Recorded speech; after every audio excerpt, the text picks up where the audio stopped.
Hello there, I'm your host Dan Rojas. In this video, I'm going to be talking to you about being prepared for power outages and just general prepper type information. This isn't end of the world prepping. I'm not here to scare you into thinking that I'm not going to see you in 2013. Hopefully I will. Hopefully you'll be here too.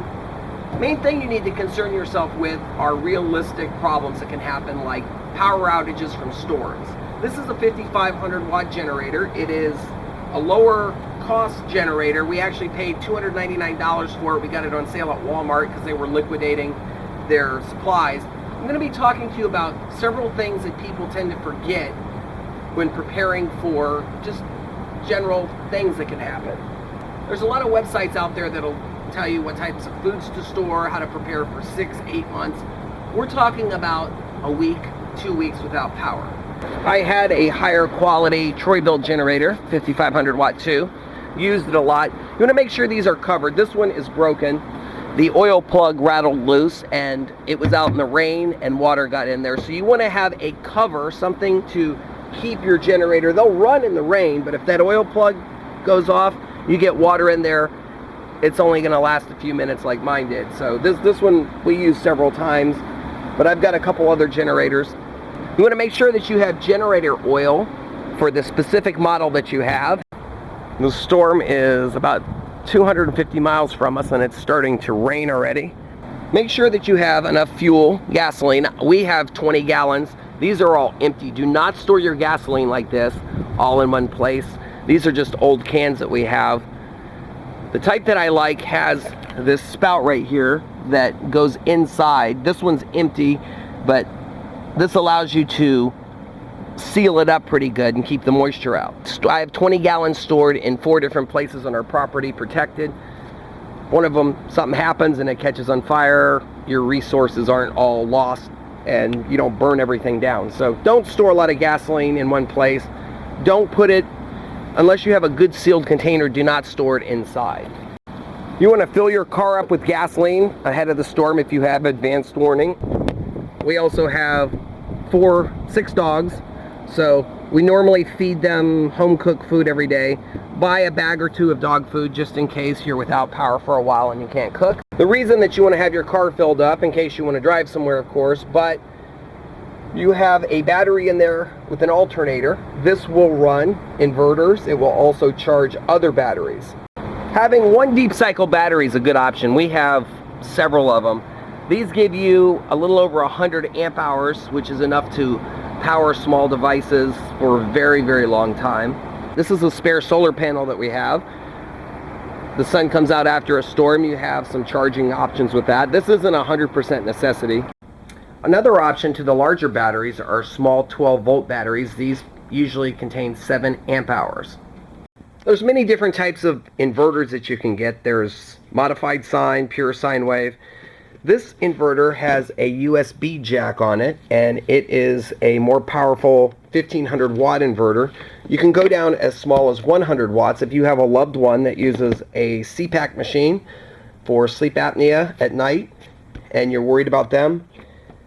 Most CPAP machines pull anywhere from 30 watts up to 200 watts depending on the models, but this will handle the smaller version. You wouldn't need one this big. You'd want something in the 200 to 300 watt range for the higher end, and make sure that you have a good deep cycle battery to run it off of, and it'll work for several days. A flashlight is the most important thing that you can have in your kit, in my opinion. This light has a very, very powerful beam. It produces a blinding light at about 500 feet. It is a 20 million candle power light.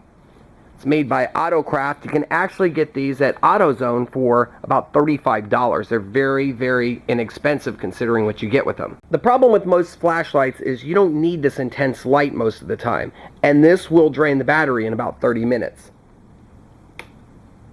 This flashlight comes with LED bulbs on them, and during a power outage, this is enough to light a single room if you point it up at the roof. These LED bulbs will run anywhere from 24 to 48 hours off of a fully charged battery. The other nice thing about this is the feature. It has a lighter plug So that plug right now, we have alternating current there for devices up to about 100 watts. A lot of people ask me about cell phones, charging my cell phone. There's a lot of nifty little ways you can do it that, well, just get a USB charger. This has a USB port. This inverter has a USB port, or your car is a great alternative. This will charge your cell phone in the normal time that it would plugging it to a regular outlet. Or if you don't have the USB connector, you just go this to this and you are charging your... I destroyed this cell phone and a couple others trying to direct charge it. There was a hand crank generator that they sell on eBay that plugs in, cranked it, and the phone died. So if you do charge these batteries with an alternative source other than the true connector or the true power input required, make sure that you do the battery separate, because the power controller inside of here will fail and your phone's done. Spare cell phone batteries. You can charge these before a storm hits and have them as backups. They're like $4 a piece on eBay. You can get the specific model and you charge them, put them in the phone, have these off to the side, and when you're ready to go, you use it for your phone.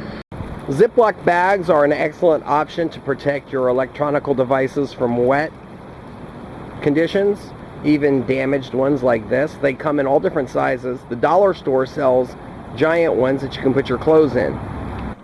Doing the laundry. This room is lit by one 10-watt compact fluorescent bulb. It is a solid reinforced structure that we built. Acts as a second storm shelter. Make sure you do all of your clothes before the storm hits. That way you don't have to worry about that. The dryers pull an enormous amount of electricity, so a solar option or anything from that point, you're going to be hanging your clothes on the line. You want to make sure that all your dishes are clean in advance of a storm. Even if you're non-smokers like us, it's a good idea to have some lighters. You can buy these. They're $2 for like 10 of them. Easy way to start a fire. You keep them nice and dry. Hand sanitizer. This is very important because you can end up in situations where you need to disinfect things. All you really need for your hands is a little drop like that. I've seen people put gobs on. You don't need that much. We're not big fans of hand sanitizer under normal situations because it kills a lot of the beneficial bacteria on your hands and also kills stuff that your immune system would have a chance to react against. So kind of controversial with that. But one thing about hand sanitizer that a lot of people don't know is that it is flammable. Now the flame usually burns invisible, but if you look, we can put a leaf across there, and that little gob will burn for up to 5 minutes. It's a great way. Hand sanitizer is excellent for starting fires. If you need to start a small campfire, just one little squirt will get your fire going pretty quickly. The flame burns invisible. This is a true story. We were in a restaurant and this lady put a whole bunch of hand sanitizer, just gobbed it on her hands, and then used a candle in the restaurant to dry her hands off. And her hands caught on fire. Her husband threw water on her and wrapped her in a towel. Everything was fine. But a lot of people don't realize how flammable it is. That's still burning. Chlorine bleach is a great option to have because one drop can actually sanitize a gallon of water to semi-drinkable conditions. It's not something you want to do on a daily basis, but in a crunch situation, a lot of people forget to have bleach. This can also help you get rid of mold if you're without power in a high humidity area. If you're on a well system like we are, a reverse osmosis system is a great option. So we would not be without water in a power outage because we could run our well pump off of our generator. This is water that we've stored from our RO system just in case something happens. We've got about 50 gallons of water. It's drinkable, but it also can be used to wash your hands and flush toilets. Bottled water is important. These are store-bought. This is distilled water. I like buying distilled water because it gives you the option of 100% pure water. Rain barrels are a good option. You don't need this many, just a couple. This is where you would put dirty water. If you're a purist, you can collect rainwater or fill them up with a hose before a storm. You can use this for washing clothes, washing your hands. It's not the drinkable water, but you've got usable water. If you do start a small fire with a candle or hand sanitizer, then you've got something to put it out with. One thing that should not be in your survival kit are candles. You can have them, but if you use candles for lighting, you run the risk of burning your place down. You don't have water, you got to put the fire out that just started, and your whole house is gone. Fire extinguishers are great options to have in case you do start a fire. You've got something to put it out with. This is a dry chemical fire extinguisher. I also have a CO2 version that I got from a scrapper. It's fully charged and it does work. I just sprayed myself with it by accident. Someone gave me this bottle. We're fortunate enough not to have any prescription drugs that we have to take, but get your medicines at least 2 months in advance. This next part is not a replacement to going to the doctor, but you can buy antibiotics. This is cephalexin. You can buy amoxicillin, buy just about anything on eBay for fish. Same manufacturers that make antibiotics for fish make them for humans. So normal situations, go to the doctor and make sure you're okay. Emergency situations, we've given these to our dogs and taken them. It's up to you on that part. I'm not recommending that you take these. If you get sick taking fish antibiotics, that's your fault, but they are the same thing. A first aid kit is something that should be a part of your emergency prepared kit. Rubbing alcohol and hydrogen peroxide are also good options to have. Eye protection and these rubberized gloves. These $1 to $5. These are like 50 cents a pair. If you are going to be clearing a lot of debris, very important to have. Do not skimp on garbage bags. These are construction grade Husky cleanup bags. They're 2 mil. They hold 42 gallons. Trash builds up really fast, especially if you are not having the county or the city pick up your trash because they're doing other things or in an emergency situation. You definitely need these because you can compress a lot of your garbage. They're very, very thick and they're very, very sturdy. Not extremely green, but in an emergency situation, they are great. Also, clothing. Have some long sleeve shirts and some pants that are long. That way you can spray stuff like DEET on you and not get it on your skin, repel mosquitoes. You want to get yourself a couple of packages of paper towels. These will provide cleanup for different things. Clean and dry all your shoes. Have 3 or 4 or 5 pair because you'll get frog feet, and it's a good idea to just have them. We got these shoes.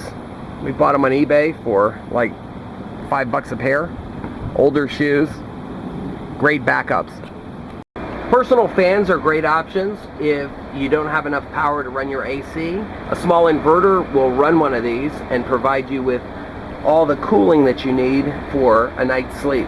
Electrolyte replacement. If you are in a tropical region, this is better than Gatorade because it has 820 milligrams of potassium and 140 milligrams of sodium. So this will act as a great replacement if you drink water with it, but this is like a concentrated solution that will make sure your potassium level stays high, because that is modern diets. Most people have a lot of sodium.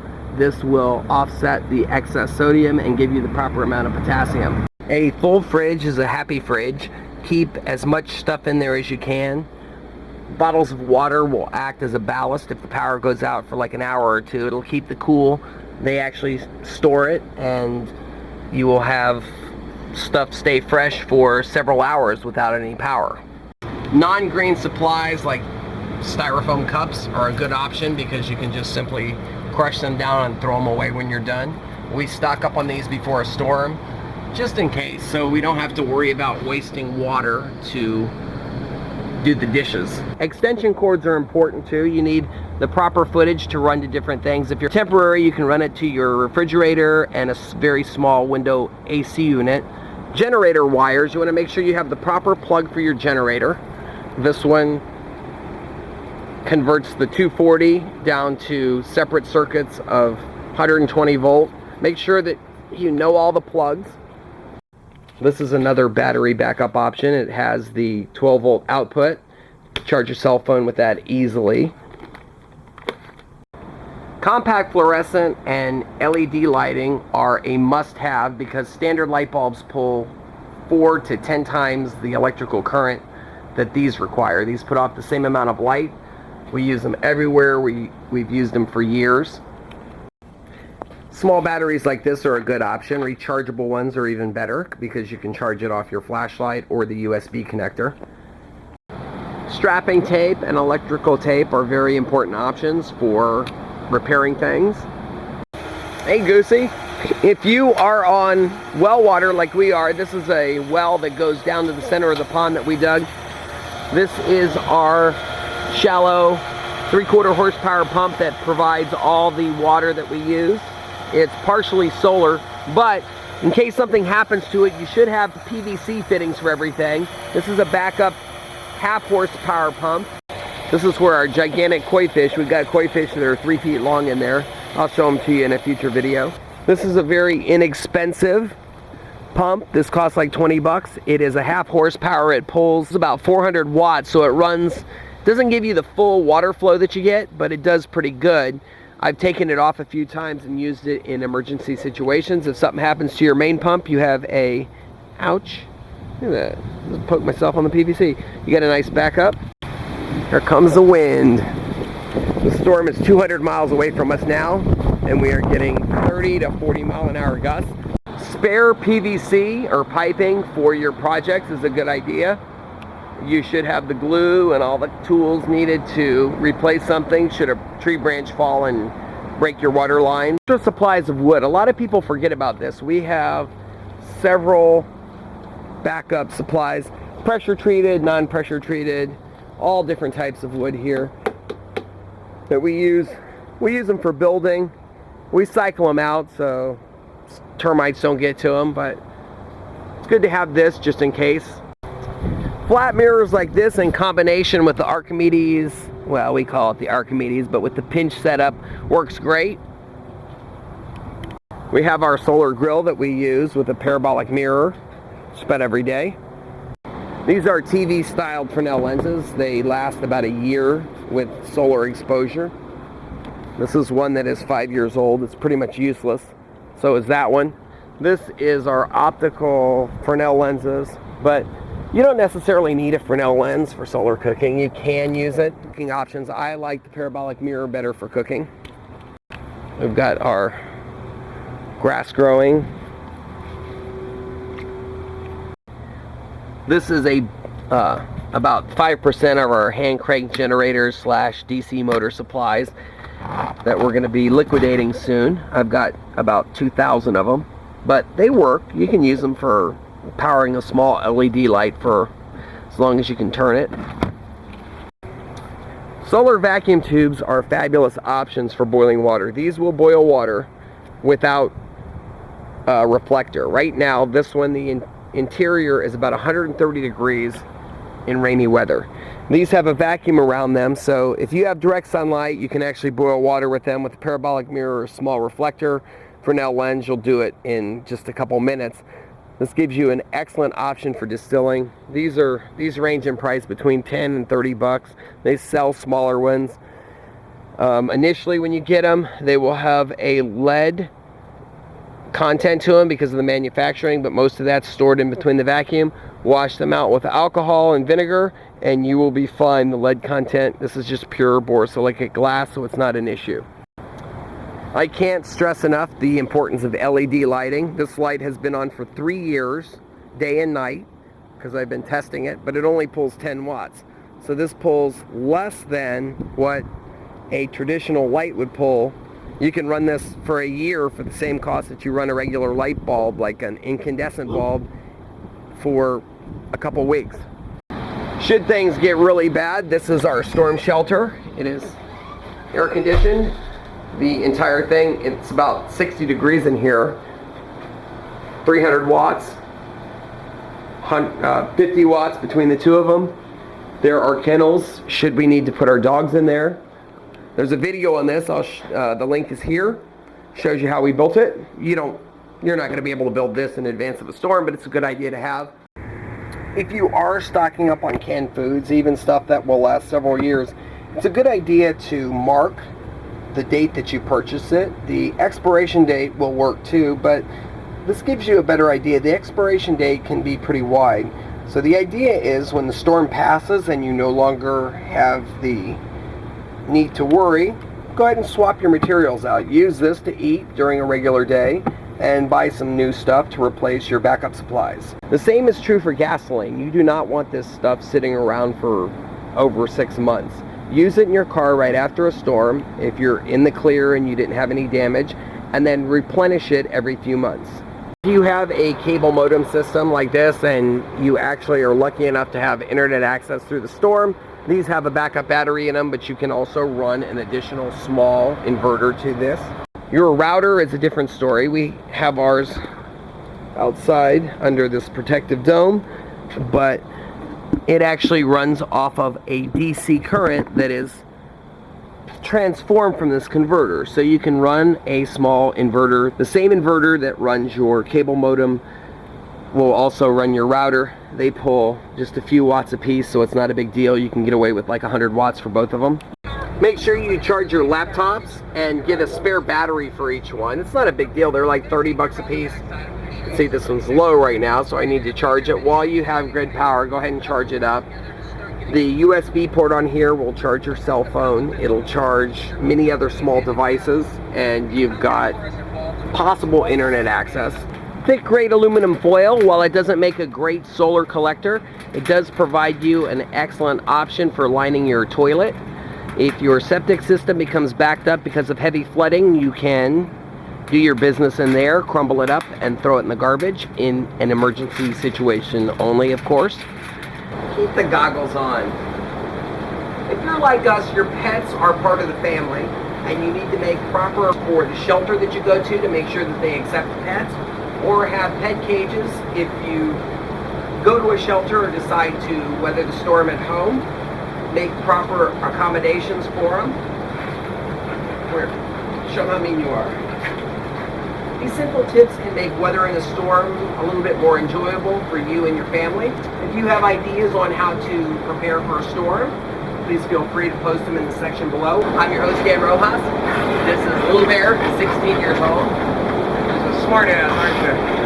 Thank you for watching and enjoy our videos.